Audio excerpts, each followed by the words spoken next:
All right, we are off the races and we are live. Welcome to the first episode of the Man versus Machine College Football Podcast. Week 0 is here. We made it.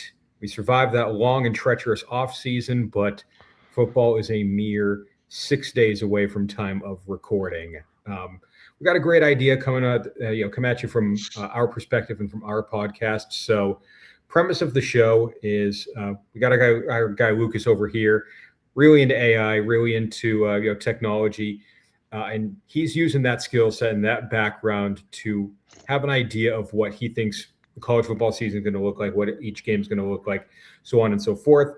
On my end, I'm just using old school grit, determination, all that fun stuff. So we're gonna battle each week, see who's right, see where we agree, see where we're off, and let the chips fall where they may when it comes down to to game time. So since week 0 is here, we'll be doing this style of video every week from here on out. But ultimately, we're going to cover the 5 top games of the week from kind of an in-depth perspective, what we see the keys to the game are, who we think might be winning. We do have a score prediction at the end of each one of these individually, but with week 0, limited pickings, eight games at the FBS level. But hey, it's an appetizer for week 1, and we'll definitely appreciate that. So, with that, we're going to head into week 1. So, or head into the first one of the week. So, with that, let me see, is it coming up? Oh, this is what you got to do. Okay. All right. So, our noon game out in Ireland, UNC versus TCU. North Carolina, disappointing year 1 under Bill Belichick. They want to see if they can start things off on a good note over in Ireland. They played TCU in week 1 last year. Didn't really go well. Had a nice 7.5 minutes of that first quarter, and then the wheels came off. TCU looking to be a dark horse in the Big 12. Really take that next step and see if they can compete with a Texas Tech or a BYU, and it's going to start over in the Emerald Isle. So we're going to start off with the man side of this podcast and, identify some keys to the game and what it's going to take for either of these teams to come out ahead. So on the North Carolina side of things, ultimately what we're going to need to see from them is just improvement across the board. It was a very disappointing year for UNC holistically. And some of that's going to start with the rushing attack. So we are going to want to see, Demon June take that next step, especially in this game, and have those opportunities, to develop more of the play style around him and his opportunities on offense.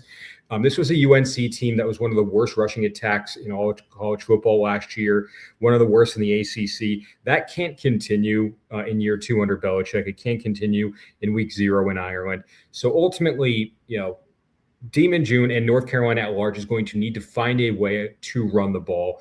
They're going to need a way to make those opportunities, and they can't, focus their entire offense on, the passing side of things. That wasn't much better, ultimately.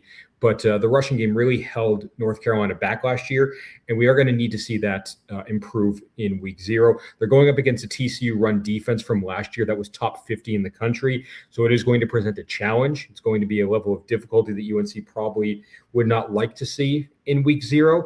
But the chips are down. You got to make a decision. You got to make a choice, and ultimately UNC is going to need to make that step with their running attack.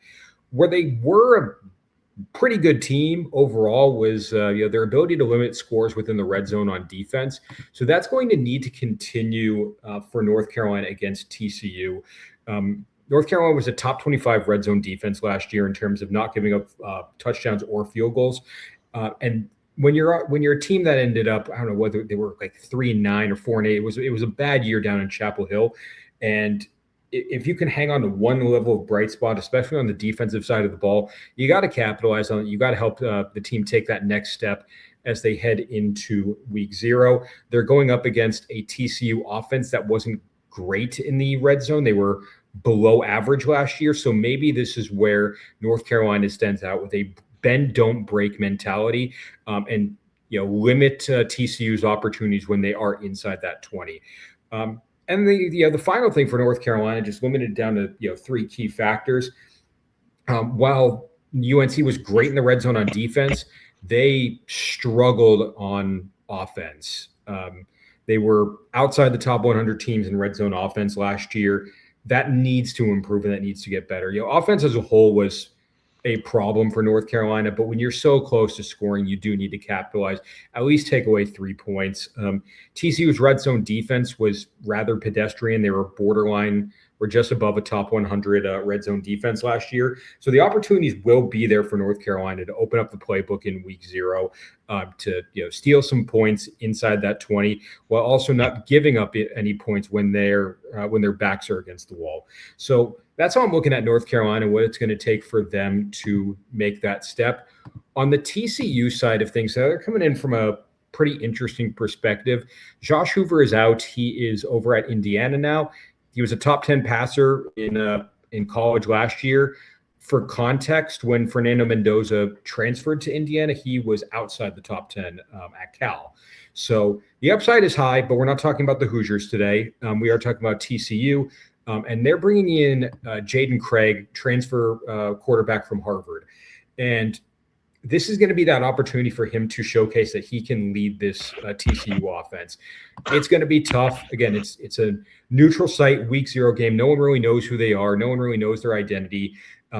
And I imagine there's going to be a drop-off of some sorts for TCU in the passing attack this year, but it provides us an opportunity to examine what that's going to look like.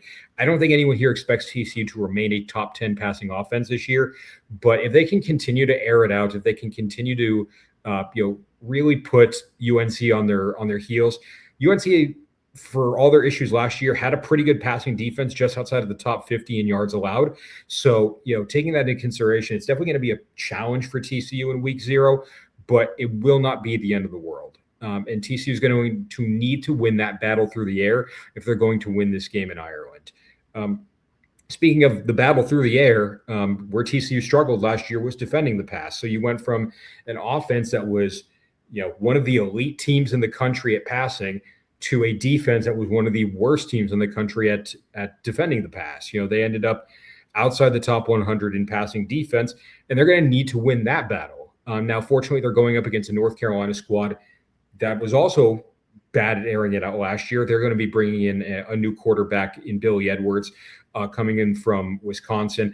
I'm not high on him, but we're not talking about Billy Edwards right now. But whoever wins that battle will likely win the game at large. I think TCU can make those strides and can take that development, but it is going to take some effort. It is going to take some time, and we'll see what these teams are starting to look like probably pretty early on in this game when they're first tested with a 20, 30-yard pass early on. And then outside of that for TCU, it's continuing to be effective on third down. Especially on offense, where they were a top 15 team in the country last year. North Carolina was, again, outside the top 100 in third down defense. So TCU is going to need to give themselves favorable opportunities and favorable chances to just continue moving the ball, creating momentum on offense, and make these drives favorable. So we talked a little about the running game. We talked a little bit about passing game. Like, you want to set yourself up for like a 3rd and 2, where you can kind of just open up the playbook, an out route, an HB dive, whatever it might be to get that ball moving and to move the chains against a defense that struggled against stopping that type of offense last year.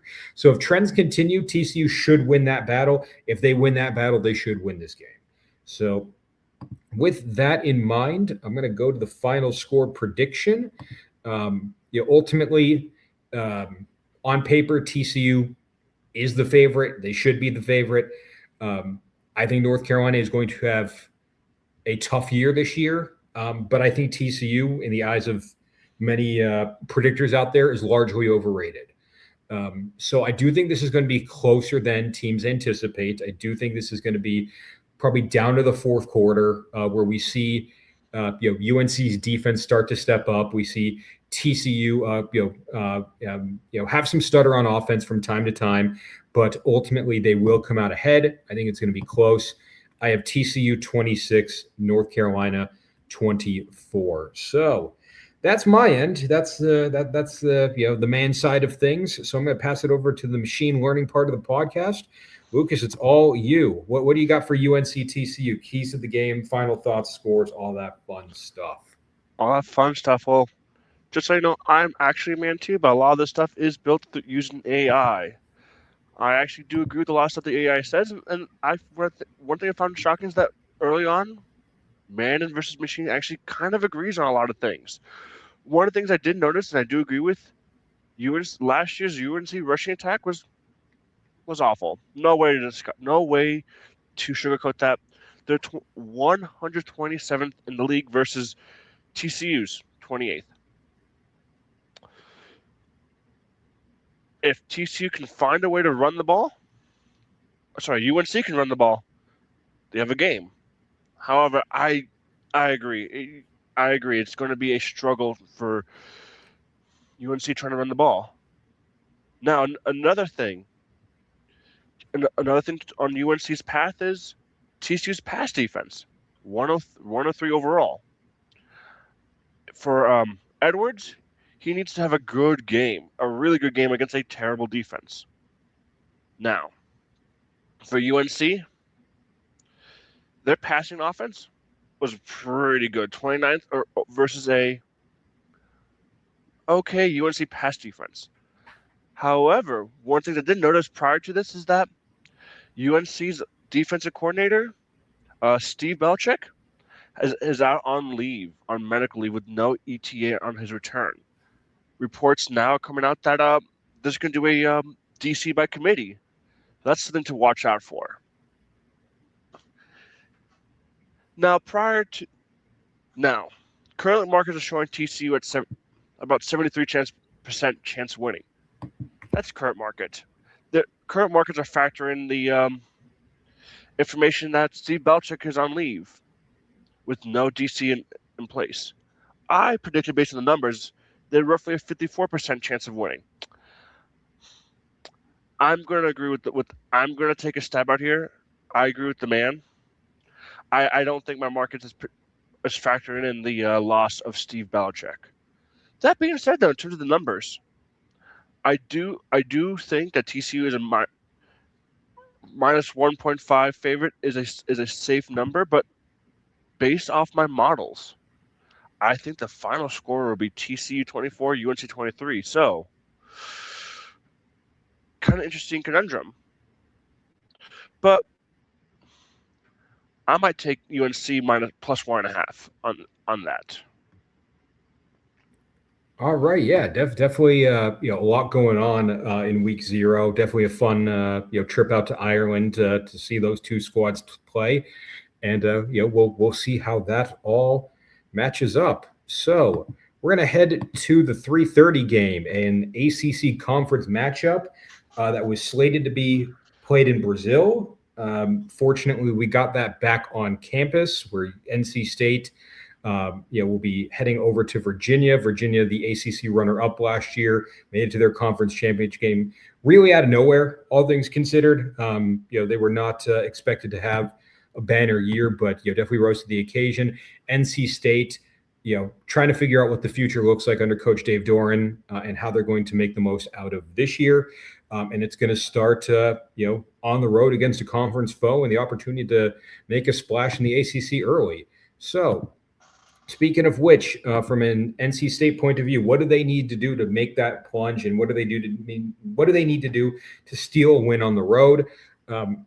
Ultimately, we're going to look at a couple different factors in particular in terms of where this team struggled last year. The passing defense left a little to be desired. They were, one of the bottom 10 teams in passing defense in 2025. That needs to be rectified. That needs to be fixed heading into this upcoming season. They will be facing a Virginia team that was just outside the top 50 in passing last year. I know they're reloading some pieces on the offensive side of the ball, but ultimately, should present a challenge to NC State early on. Now, NC State did win this game last year, if I recall correctly. What will it take for them to win this game is it's going to require the passing defense to step up, to make big plays. and to stop Virginia from creating opportunities through the air, which they were pretty good at last year, all things considered. So if NC State can win the battle through the air, they're definitely going to have a stronger chance of winning this game. And really putting the ACC on upset alert, which is a conference they love to do. From an NC State perspective, what they did well last year and what they will need to continue to do well at is making the most of their opportunities in the red zone. So they were a top 20 team in red zone offense and efficiency last year, and they're going up against a Virginia defense that was right around the 50% mark in the country at that spot. So it's a matter of when you are inside that 20 for NC State, you got to put points on the board. You got 3 or 7 obviously preferable, but if you're coming away with at least 3 every single time and you are really taking that chance and that opportunity, it's going to put Virginia in a space where they need to score and they need to respond. So either way, NC State was really good at scoring when they were close, and they need to be able to continue to be good at that if they're going to beat Virginia in a tough week 0 matchup. And then if we're looking at NC State, and we'll get to Virginia's portion of this in a little bit, but an area where NC State struggled last year tremendously was on third down defense. Virginia on the offensive side of the ball was phenomenal on third down. So that battle is going to be crucial over the course of this game. NC State needs to be better on third down. They need to create opportunities where it's third and long or third and medium, and make it difficult for Virginia to convert. They need to find ways, and whether it's that's a tackle for loss, whether that is a sack, whether it's making the most of a Virginia penalty, they need to find a way to back Virginia up and make this difficult for them to earn that first down. Because if it's a short yardage situation and it's Virginia's guys versus NC State's guys, I'm taking Virginia every step of the way. So if NC State figured it out this offseason and they figured out how to make this happen on third down on defense, this is going to be a problem for Virginia. But that's a big if. If it comes together, Virginia might be in a world of hurt. If it doesn't, then Virginia might run away with this one. Speaking of Virginia, what do they need to do? Again, a team that had a very good 2025 is looking to go back to the ACC Conference Championship game, maybe get a playoff bid, but it's going to start in week 0, and it's going to start on third down, just kind of continuing that conversation. But I'm going to take it from the defensive side of things first. So Virginia was the number 2 team on third down defense last year. You cannot get much, but the only thing better than 2 is 1. You can't get much better than that for Virginia. You can't ask for much more. And it's against an NC State offense that overall pretty solid on third down. So that's going to present a challenge. That's going to present an opportunity for Virginia early on in this season. Can they continue to make this difficult for NC State, make it a third and long, clamp down when needed, in those short yardage or medium yardage situations? Whatever it takes for Virginia, especially on third down, to get NC State's offense off the field and get your offense back on, that's going to be crucial for the Cavaliers if they are going to put this one away. In terms of where Virginia would need to do better, based on last year's kind of evaluation at large, I'd like to see more red zone points and some more red zone performance. This is really the only category of real measurement that Virginia sat outside the top half of the country. And they're going against a red zone defense for NC State that was around that halfway mark in the country. So there's going to be an opportunity for Virginia to score inside the 20. Come away with at least 3, hopefully 7. But, if you really want to put NC State away early, it is going to require you to score when you are in the most desirable space on the field, and in theory, some of the easiest space in this field to score. You got to come away with at least 3. You want to hope for 7, and you want to put NC State on their heels before they have a chance to respond. And then going back to the third down conversation, especially on offense, it's winning that battle that we talked about earlier with NC State. So NC State really bad at third down defense, Virginia really good on third down offense. So if that battle looks as lopsided or ends up as lopsided as it looks, and Virginia continues to dominate that, and they end up at 85% success rate or something crazy, Virginia will run away with this. If that battle shifts and NC State steps up and they get a few timely stops, maybe Virginia's caught looking a little bit, then we might have ourselves a ball game. But I think third down is going to be crucial for Virginia at large. That being said, what do we got for a final score prediction? I'm going to take Virginia 31, NC State 24. I think it's like a 5.5 point line now at the moment, something around that. Lucas will have those numbers in a little bit, but I think it's around that point. But I think Virginia is just too good. It's a home. If this was in Brazil, I think this would be closer. But the fact that it's in in Virginia, you got that home crowd. They're excited. They're ramped up. I think Virginia will come away late with this one. Maybe NC State gets a fourth quarter score to make it look closer than it is. But I have no issue with Virginia running away. But Lucas, back over to you. What do you got for NC State at Virginia this weekend? Yeah, so just to reiterate, as of this morning, the current odds are -5.5 for UVA. So right around there. One of the things I want to mention before I go into my keys of the game is that when I ran this report on August 18th, it had about a -3. Now they pushed it to -5.5. I originally predicted a -6.5, -6 around August 18th. So my models, I think, actually saw something that the books haven't seen. But I like the fact that my models and the books are kind of agreeing around the same number. Now, a few things I want to touch upon. What UVA's pass defense versus NC State's offense. UVA's pass defense was 26 last year, and NC State was 36. However, for NC State to overcome this, their wide receiver room is depleted. They got a lot of good transfers. A one to watch out for is JoJo Trader from Miami. Now, he was buried in the depth charts. He wasn't going to do much, but he was a 4-star recruit coming to Miami a few years ago. Someone to watch out for.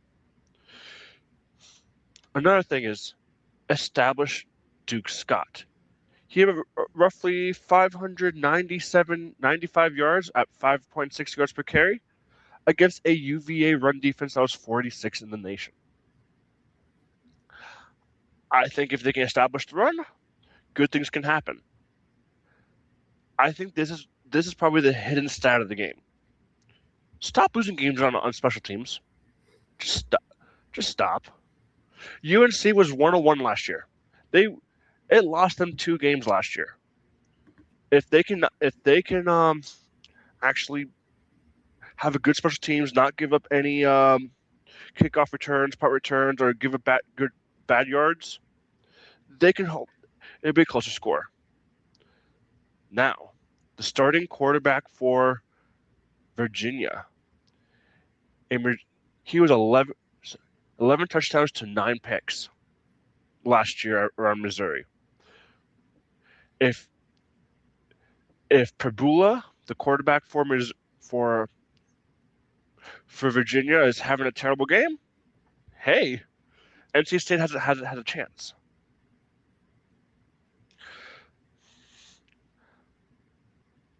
Now, my keys to the game for Virginia, I touched upon Pabula. If Pabula is throwing picks around, it's going to be a bad story for Virginia. Now, their rushing attack was number 33 last year. So if they can limit the run, limit Pabula's turnovers, they have a good shot. Now, they did lose quite a bit of pass rushers. So if they're able to recreate some of that pass rush from last year, they might have a good chance. So I think UVA will still win the game.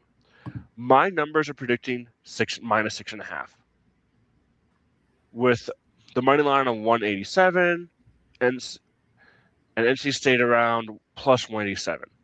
My final predictions are UVA, Virginia 30, NC State 23.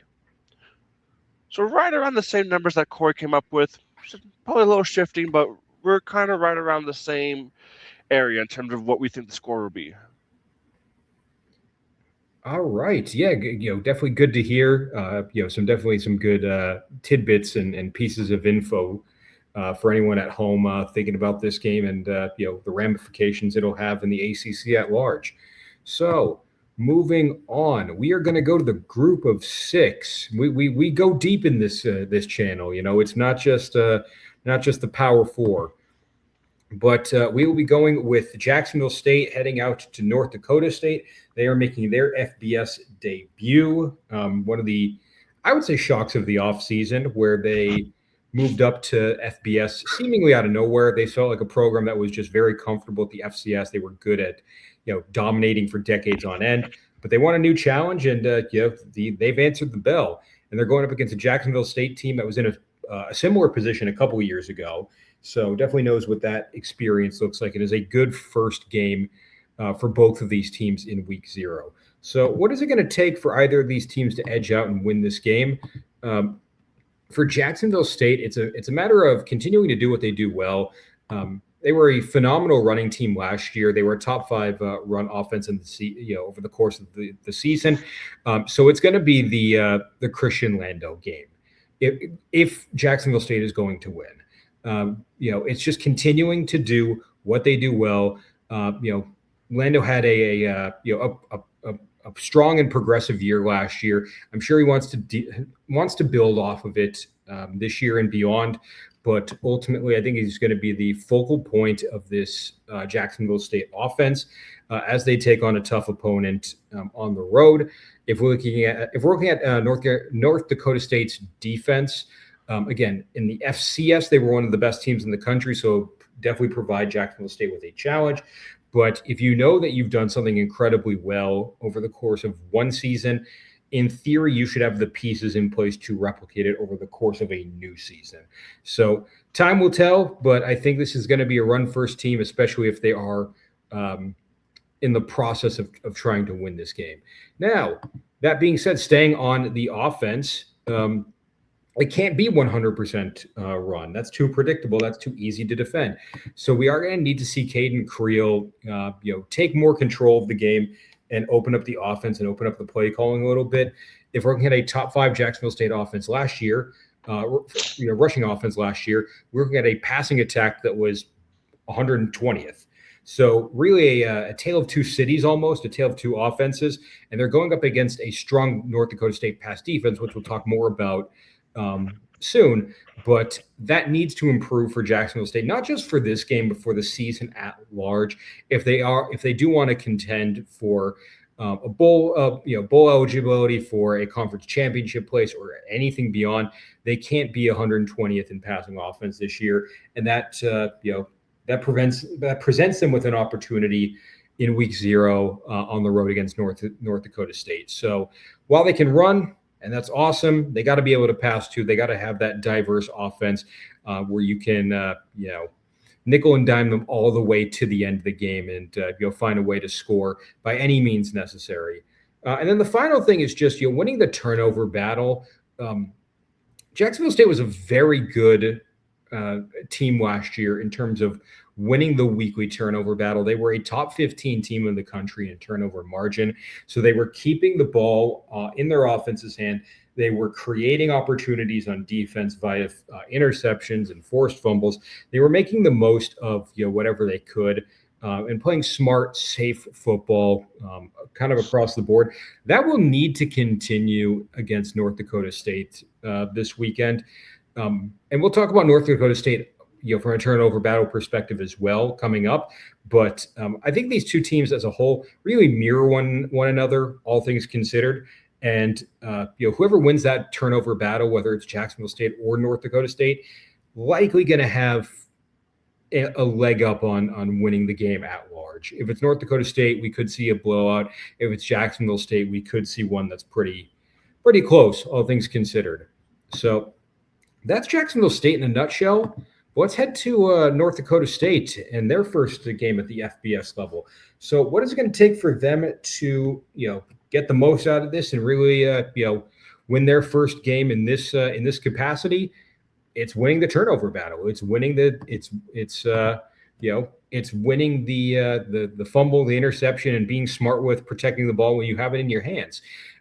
Again, if Jacksonville State was really good at it at the FBS level, North Dakota State was one of the best at it at the FCS level. That's going to need to convert for this team if they are going to make a step, not just in this game, but in the season at large. I'm really looking forward to the playmakers on the defensive side of the ball for both of these teams in order for one of them to step up and make a key play. Maybe it's with 4 minutes left in the second, and now you shift the momentum completely. Maybe it's 7 minutes left in the fourth, and now you've taken away an opportunity for a trailing team to score. But whoever wins that battle, whether it's Jacksonville State or North Dakota State, they're probably going to win this game. It's really just going to be a matter of who and how. Staying with North Dakota State, though, for a little bit, one of the things I'd like to see cleaned up a little more, and again, all of the information we have on them is from their time in FCS last year, but and don't get me wrong, North Dakota State was one of the best teams in FCS last year, so it's hard to critique any one thing that they did poorly. But if we're looking just things outside of like the top 25 best teams at that level, they got to protect the quarterback. They got Nathan Hayes leading the offense out this year. I think this is his first collegiate start across the board. So, he's going to have some nerves. He's going to have some things to learn. He's and he can't do it from his back. If he sacked 2-3 times in the first 25 minutes, this is going to be a problem for North Dakota State. So they got to keep the kid upright. They got to keep him focused, and controlling the field at large.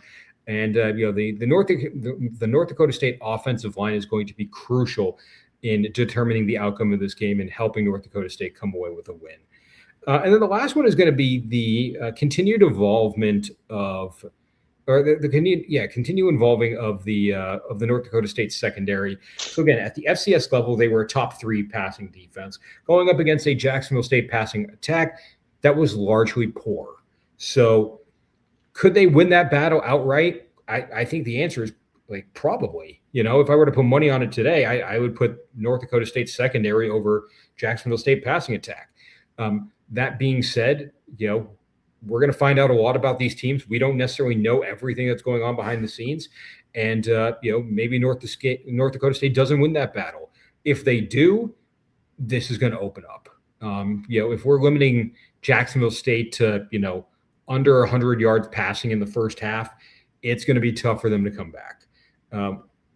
But time will tell. But I think the North Dakota State secondary is going to be a key piece of this team at large, and is going to be a crucial driving factor for North Dakota State to get their first win at the FBS level. So with that, I'm going to give you the prediction here. And I do think North Dakota State will come out with their first win at the FBS level. It's going to be closer than people think. I think Jacksonville State is a sleeper program in the group of 6. I don't think it's going to happen this week, but keep an eye on them over the course of the season. This is an opportunity for them to prove themselves and kind of stand out against a strong North Dakota State team as well. But I'm taking North Dakota State 28, Jacksonville State 25 in a banger. Maybe this comes down to I was going to say maybe a field goal at the end, but wouldn't work with 28. Maybe a last-second touchdown in the last minute or so to put North Dakota State ahead. But it should be a fun one out there in Fargo, and we get to take it all in from our TVs at home. So, all right, Lucas, over to you on the machine side. How you feeling about this one? Actually, very similar to you. I want to touch on a few things. This is actually going to be their 4th meeting. Now, the last 2 these teams met was in the FCS level.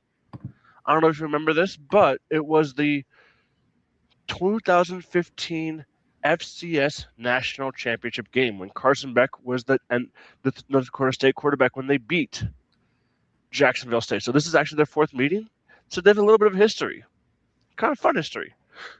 Now that being said, we have no idea. We do have an idea of North Dakota State, but not really on the FBS level.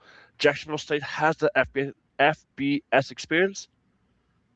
North Dakota State It's honestly at this point in time, I guess. We expect them to do really good. It's the FBS. That speed is a little bit faster on the FBS level than the FCS side. So I think they can do great things, but don't be surprised if they slip this year. A few things I want to touch upon.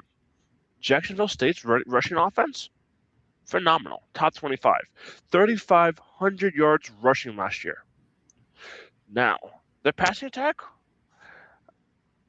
they have something to be desired. 107th overall.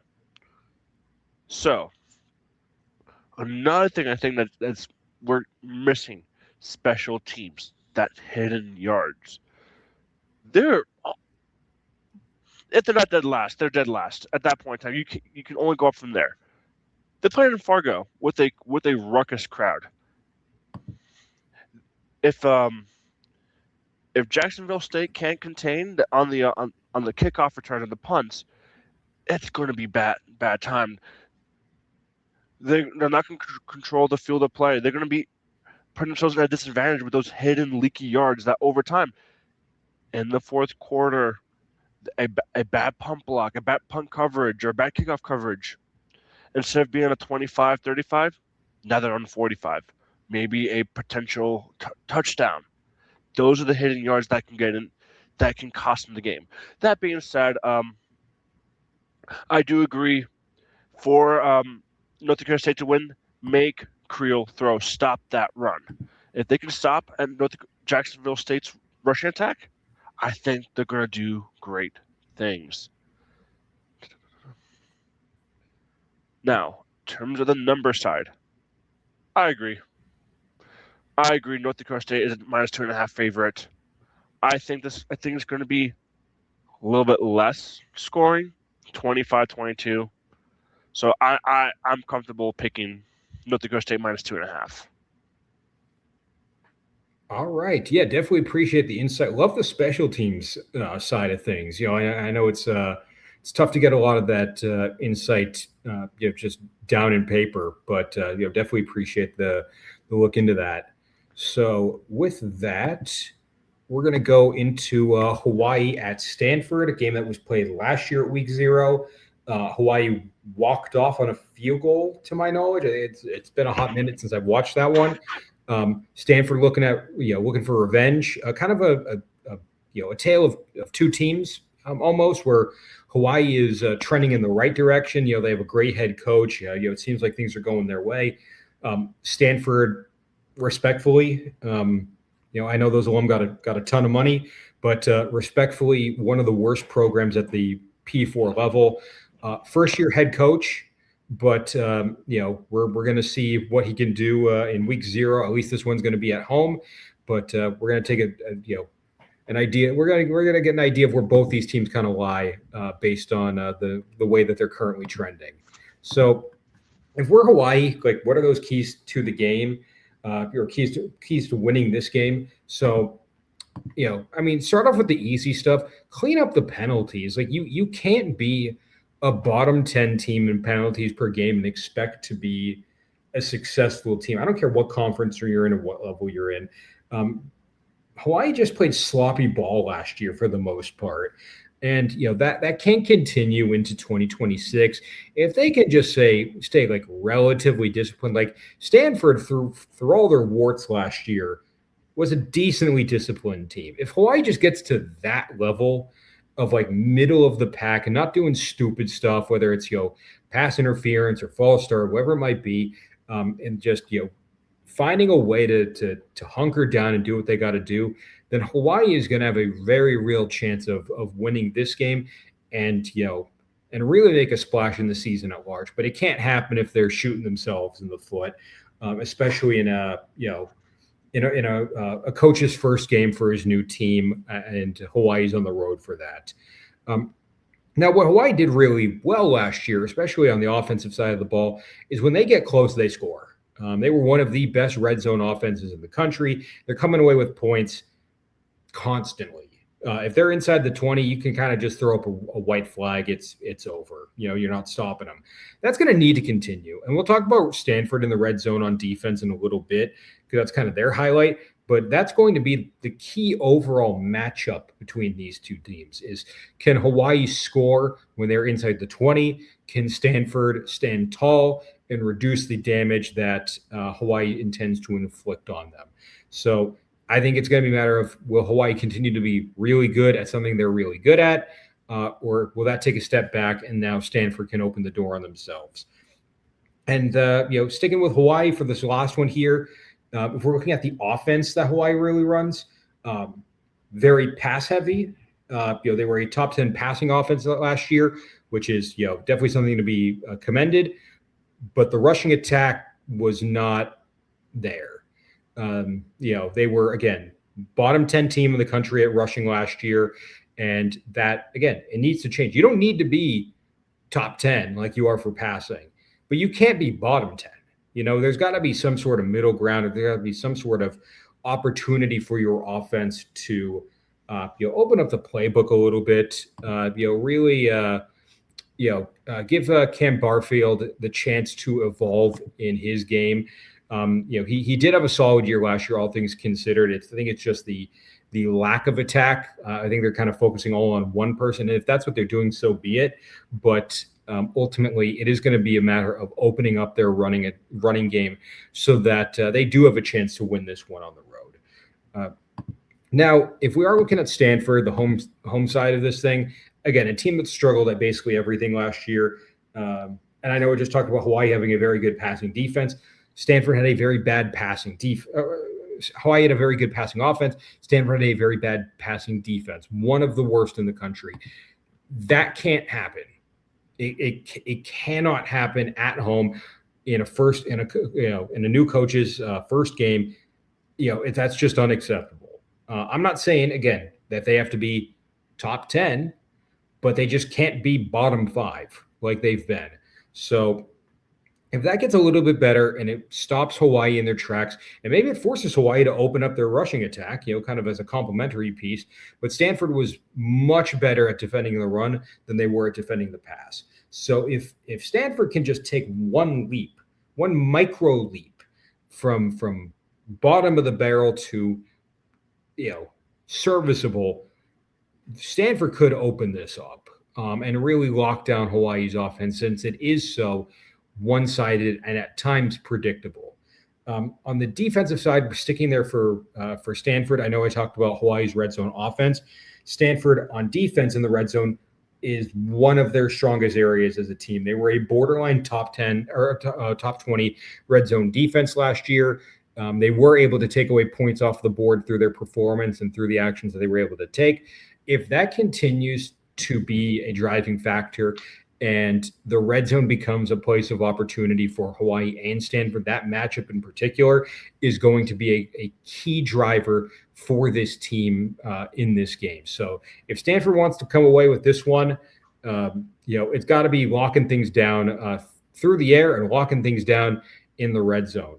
And then going back to the offensive side of things for Stanford, it kind of mirrors Hawaii, where Hawaii was bad at rushing. Stanford was worse. And it kind of shocks me because, if you think of the stable of backs that Stanford has had over the course of my life, a Christian McCaffrey, a Toby Gerhart, a Bryce Love, these guys that would just tear it up. I mean, those were Heisman contenders, Heisman runner-up. And now you're 130th in running. Make it make sense, guys. So if Micah Ford, I'm not saying Micah Ford needs to be Christian McCaffrey. That is a high bar. But if he can just be serviceable, and you have the support of Andrew Luck from an admin standpoint, but if Micah Ford can just take that next step, if they can game plan around him specifically in the run game, and really open up the offense for Stanford, then no pun intended, they could run away with this one, and they could open it up and make it far, much more of a blowout than I think we're anticipating right now. So with that, Final score prediction. I think it's going to be a close one. I think it's going to be an ugly one. I think if this was on the island, I'd probably take Hawaii. But the fact that it's mainland, I'm going to take Stanford to come out of this with a close one. I think all things considered, Hawaii will bounce back from this and have a pretty overall productive season. Stanford and Stanford fans, I think you're in for a world of pain this year. I hope it gets better for you all, but I think at least you will have solace in a week 0 victory, which, I mean, no offense, guys, might be your only one of the year. So, Lucas, what's the computer think about this one and your overall thoughts on it? Let's take a look at my score predictions first. Stanford 26, Hawaii 24. We actually agreed exactly in the score. There we go. Now, I want you to look at something. It is predicting Stanford with a 54% chance of winning overall. That is something.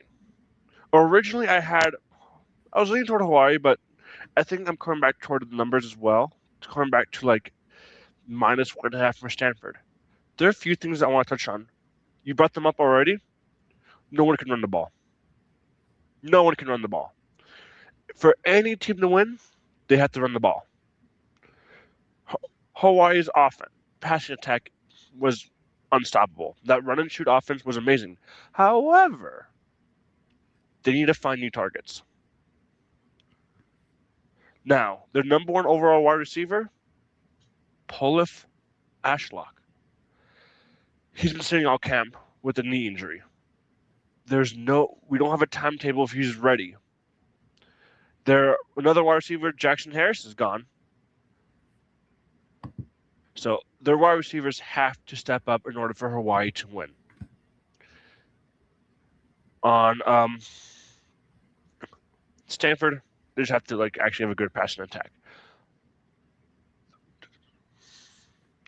Now, Stanford's quarterback, he needs to take over the game.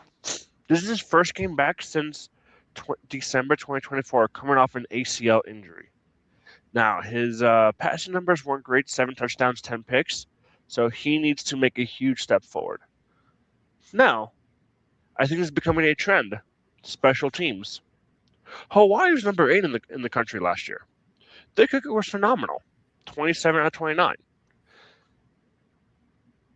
Stanford, awful. I actually had them 125th last year. Their kicker was 16 out of 21. Those, as opposed to all the rushing yards, as opposed to the punt return yards, kickoff return yards, kickoff coverage, your kicking game. That -1.5 Stanford can easily Hawaii can easily cover that. Hawaii can actually win the game if their kicker, even if it's a new kicker, can't kick. So that's where Hawaii is right there at that 46%. Because if they can't kick field goals, we thought last year was bad. I think this year would be worse. That's what I have on this game. All right. Yeah, absolutely. Definitely appreciate it. I forgot that Davis Warren is coming in for Stanford. I watched him when he was at Michigan. I went to Michigan, Oregon, 2 years ago when he was their starting quarterback. That was a sight to see when you have more or less a glorified running back throwing the ball. Him and Alex Orji. That was a time to be alive. But yeah, we're going to pass it over to the last game of this slate. This is the 10 p.m. The Pac-12 after dark of sorts, if you want to look at it that way. But Memphis will be traveling to UNLV. Memphis with their coach. In his first year, they have Charles Huff coming in from Southern Miss after Ryan Silverfield is down at Arkansas now. UNLV with the good old boy Danny Mullen.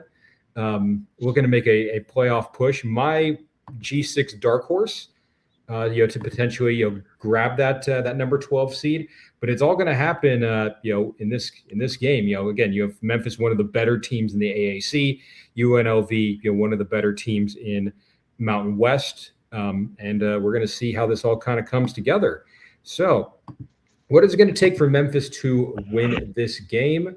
Again, like I'm kind of pushing a theme with red zone, but like it is so important to come away with points when you are close. And Memphis was very, very good at that last year. They were a top 5 team of red zone production and red zone scoring. That needs to continue to happen.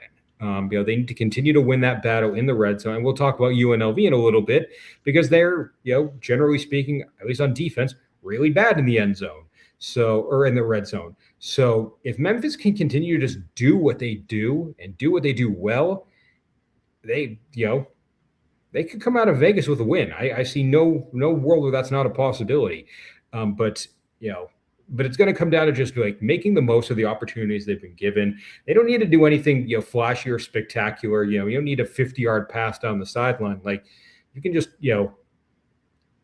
death by 1,000 paper cuts if that's what it takes. But, it's really a matter of scoring when you can score and making the best of your opportunities when they are presented. In terms of where we want to see Memphis get better, like they got to protect the quarterback. They bring in Marcus Stokes from the FCS. I guess for context, for some of you out there, I'm a Florida Gators supporter. Lucas is a Miami Hurricanes supporter. I don't know if Lucas knows this story, but Marcus Stokes was the guy that Florida offered like 2 or 3 years ago. And then a video of him surfaced of him rapping the N-word, and he is white. And he lost his offer. So he's been kicking around. That story is kind of familiar. Yeah, this is him. I'm like, no way. This is where he's at now, because they had Antoine Hill, but he's at Arkansas now. But if he's going to compete at the AAC level, but if he's going to compete, he's got to be standing upright. He's got to be prepared to run an offense. To my knowledge, he's looked good at the FCS level. I don't recall. I think it was at North Florida, but ultimately, like. He can't lead an offense when he's on his back, and the Memphis offensive line is going to have to, at least move the needle and give him the space to, run the plays as designed, to give receivers, space to separate, to give him or his running backs, time to leave the pocket, whatever it may be. But they got to do better protecting the quarterback. And then the last one is just winning the turnover battle. Something that Memphis did very, very well last year. They were a top 25 team, as was UNLV. Not as much of a priority for them in this one, in my opinion. But the fact that Memphis plays, clean ball, they don't turn the ball over all that much, and they do create opportunities, in the defense, via forced fumbles, via interceptions, that are going to, switch the momentum and get things moving along. If they can continue to win that battle, and it is going to be a tougher battle this time around, but if they can continue to win that one, then Memphis is going to have a legitimate shot at winning this game and winning the American at large. It's a good American this year. And if Memphis can step up and win those types of battles all season long, look out Tulane or USF or Navy, whoever you kind of think is going to step up in that area. Now, switching it over to UNLV, again, very top-heavy team from a performance standpoint. And the best thing they got to do is they got to clean up the penalties. No surprise that Dan Mullen runs an undisciplined football team. Who could have ever have seen that coming? Not like I watched it for years in Gainesville, but, some old habits die hard. And, UNLV was a bottom 10 team in penalties committed last year per game. And that's going to lose you more games than you win. It's going to hold you out against a Boise State. It's going to hold you out against a Memphis.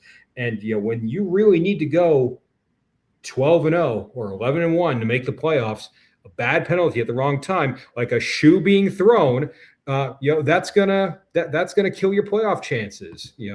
Has that ever happened under Dan Mullen? I don't know. I refresh my memory, but if the penalties don't get cleaned up for UNLV, they're not going to win this one. If they don't get cleaned up, they're going to have an unproductive season.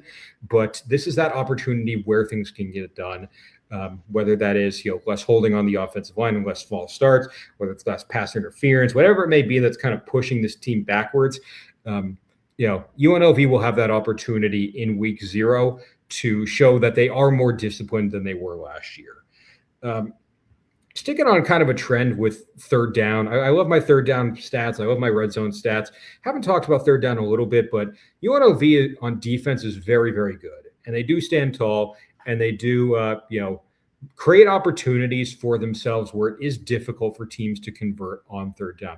Now, Memphis is an above average third down offense based on last year's numbers. So UNLV should have the slight edge in that department and should have the advantage in winning that game or winning that part of the game. So if that were to happen again, then UNLV really could open this up and create key timely stops that stuff the momentum for Memphis specifically. But ultimately, if that performance is not up to speed and let's say they fall outside the top 25 or 50 in terms of performance. I know you have nothing to compare it to in week 0, but if it's closer to that and it's closer to the median, UNLV is going to find themselves in some problems, and Memphis can steal this one. And then the last one, kind of carries off of the earlier part of this conversation, but Memphis was very, very good in the red zone on offense. UNLV, not so much on defense. So I think Memphis will win that battle specifically, but it's an area where UNLV can step up and attempt to win that battle. Maybe not every single drive, maybe not every single play, but if you can limit, one or two scores, right? If you can turn a 7 to a 3, or if you can turn a 3 to a 0, 1 or 2 times, it's going to take immense pressure off your offense to respond. It's going to completely change your game plan in the next series. So it's really just a matter of you can't, you can't treat red zone defense like you're a matador and just kind of Memphis as they go on through. Ultimately, you're going to have to step up and do something. And this is their opportunity to do it. This is their chance to make something happen. But I predict that Memphis would win that battle. But ultimately, if UNLV can just kind of chip away at things over the course of the game, it'll open up opportunities for them at large. So with that, I think this is my final contribution of the afternoon or whenever you're watching. But my final score prediction, I think it's going to be a little bit of a barn burner, but UNLV, I think, is going to come out ahead at home, 33-26. If you want a more football friendly score, let's say 34-27. I don't hate that. But yeah, these are all kind of rough estimates based on what I'm feeling.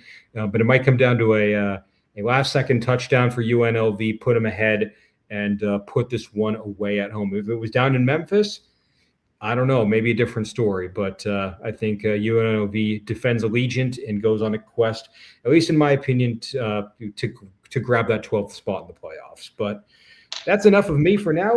Lucas, what are your thoughts on this one? So my thoughts, very close to yours, honestly, in terms of the final score. However, touching on Dan Mullen, I thought he was Florida's best coach forever. I thought it was a mistake when they fired him. However, that's just my take as a Hurricane fan. But what decides the game? Memphis's rush attack was number 5 last year. However, that's deceptive going into this year, because that team is a whole new team. It's roughly 53 players. He had to flip 53 players. So I don't trust that number 5 rushing attack. That being said, though, UNLV's defense is awful. No way around it. 130 last year. So they have to improve on that. UNLV's rushing attack, though, number 9 last year. So while Memphis defense was 20. Again, I'm not putting too much thought on Memphis overall score because it's basically a brand new team. Now, Memphis's pass defense was terrible last year.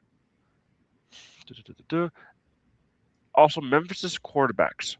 We don't know who the quarterback's going to be. It's going to be a D2 starter, either Marcus Stokes or Aaron Noland. 3 passes at South Carolina last year. I think it's becoming a pattern now I'm going to keep on talking about special teams because that is the hidden stat, the hidden, the hidden oomph of every game. Memphis was 16 last year, but it's flagging Sutton Smith's 99-yard touchdown return. So if they can, but he's gone. If Memphis is able to recreate that special teams, they have some good shots. Now that being said, I want to touch on a few things. I think Memphis is one of the keys to Memphis's win is don't have the quarterback win the game. If Marcus Stokes or Aaron Nolan is out there trying to make some hero throws, Memphis lost the game. I don't feel comfortable that a D2 quarterback is going to win the game. So they're running. So they need to run. They need to have a better rushing attack. Nowhere around that. For UNLV, 7 yards per carry. You got to feed Jaden Thomas. You just got to feed him. And just keep that. We're out that defensive line. We're out. Just feed him. I think good things will happen. One thing to watch, though. The receiver core is brand new. Pretty much every single 2025 target is gone. So if those new wide receivers can click with their quarterback, that's fantastic.